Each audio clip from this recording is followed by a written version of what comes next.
ठहरे हुए पानी में कंकर न मार सावरी, मन में हलचल सी मच जाएगी बाबरी हो। ठहरे हुए पानी में कंकर न मार सावरी, मन में हलचल सी मच जाएगी बाबरी हो। ठहरे हुए पानी में। हेलो बच्चों, कैसे हैं? स्वागत है आपका अपने YouTube channel Bihar education network पर। आइए बच्चों, 10वीं कक्षा का क्षेत्रमिति जो चल रहा है अभी, प्रश्नावली 13.1 क्लास 10th से है, तो क्वेश्चन नंबर 4 है। आइए हम लोग देखते हैं क्वेश्चन नंबर 4। कहा है कि भुजा 7 सेंटीमीटर वाले एक घनाकार ब्लॉक के ऊपर एक अर्धगोला रखा हुआ है। घन के ऊपर अर्धगोला रखा हुआ। आइए घन का फिगर बनाते हैं। ये रहा घन का फिगर, ध्यान से देखिएगा। ये घन का फिगर है, ये रहा घन, और इस घन के ऊपर अर्धगोलाकार ब्लॉक है, अर्धगोला है। तो अर्धगोला है, घन के ऊपर अर्धगोला है। घन के ऊपर क्या है? अर्धगोला है। तो इतना हो गया, अर्धगोला रखा हुआ है। अर्धगोले का अधिकतम व्यास क्या हो सकता है? अर्धगोले का अधिकतम व्यास क्या हो सकता है? तो देखिए, फिगर से यहां पता चल रहा है कि अगर इसका घन का भुजा दिया गया है 7 सेंटीमीटर, और अर्धगोले का अधिकतम व्यास यानी सबसे बड़ी व्यास पूछ रहा है, तो अर्धगोले का अधिकतम व्यास क्या हो जाएगा? तो ये भी 7 सेंटीमीटर होगा। अब आपको जानना होगा कि कैसे हुआ। तो देखिए, ये भुजा जब 7 सेंटीमीटर है, घन की भुजा जब 7 सेंटीमीटर है, तो इसका व्यास भी, वृत्त का व्यास भी 7 सेंटीमीटर ही होगा, जैसा कि आकृति में दिख रहा होगा।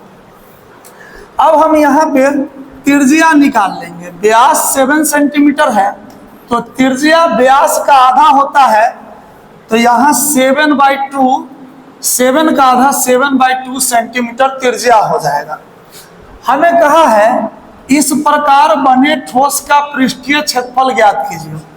किसी भी ठोस का पृष्ठीय क्षेत्रफल ज्ञात करने के लिए इसमें बने हुए आकृति का वक्र पृष्ठ निकालकर जोड़ दिया जाता है। तो कैसे बनाएंगे? तो देखिए, प्रश्न से ठोस का पृष्ठीय क्षेत्रफल हमें ज्ञात करना है, तो क्या करेंगे? ठोस का पृष्ठीय क्षेत्रफल बराबर हो जाएगा, ठोस का पृष्ठीय क्षेत्रफल बराबर हो जाएगा घन का कुल पृष्ठ में से वृत्त का क्षेत्रफल घटाना होगा, अब प्लस इसमें अर्धगोले का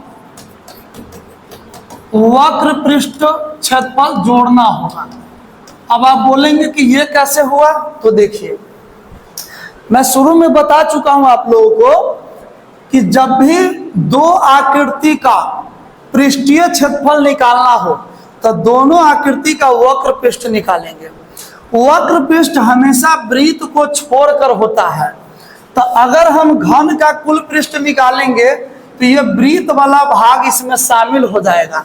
यही कारण है कि कुल पृष्ठ में से इस वृत्त वाले क्षेत्र को हम घटा देंगे। जब वृत्त वाले क्षेत्र को घटाएंगे तो इसका वक्र पृष्ठ बच जाएगा, ठीक है, घन का। उसके बाद अर्धगोले का वक्र पृष्ठ, तो वक्र पृष्ठ का अर्थ ही होता है कि वृत्त को छोड़कर जो भाग बचा वही वक्र पृष्ठ। अब देखिए, अब यहाँ पे हम क्या करेंगे? घन का कुल पृष्ठ होता है 6 गुना भुजा स्क्वायर, ठीक है।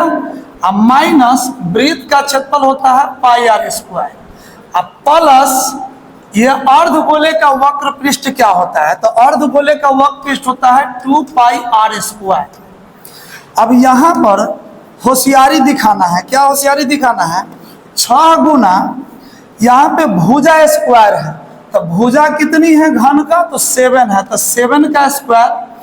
यहाँ आप देख रहे होंगे प्लस में 2 गो पाई r स्क्वायर है और माइनस में 1 गो पाई r स्क्वायर है, तो 2 गो पाई r स्क्वायर में से 1 गो पाई r स्क्वायर घटा देंगे तो प्लस में 1 गो पाई r स्क्वायर बच जाएगा। अब इसका मान पुट कर लेंगे। देखिए 6 गुने 7 का स्क्वायर 49 प्लस पाई का मान 22/7। अब r का मान, तो देखिए r का मान, देखिए यहाँ पे r का मान 7/2 है, तो 7/2 गुना 7/2, 2 पावर होने के चलते 2 बार गुना में। अब अगर इसको गुना करेंगे तो 6 9 54 के 4 हासिल 5, 6 चौक 24 और 5 29 प्लस में। अब यहाँ पे 7 से 7 को कैंसिल कर देंगे और 2 से 22 को 11 बार में कैंसिल कर देंगे, तो 11 से 77 अब बटे में ही 2।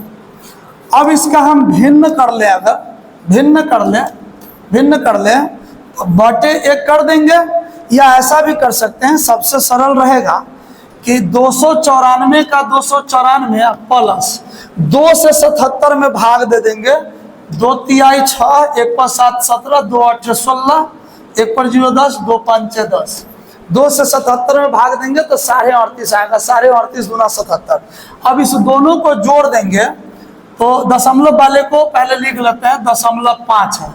अब बिना दशमलव वाले को जोड़िए, 8 8 और 4 12 के 2 हासिल 1, 3 और 9 12, 1 13 के 3 हासिल 1, 2 1 3, यानी 332.5 सेंटीमीटर स्क्वायर हमारा आंसर आया। ठीक है, तो फिर अगली वीडियो में मिलते हैं।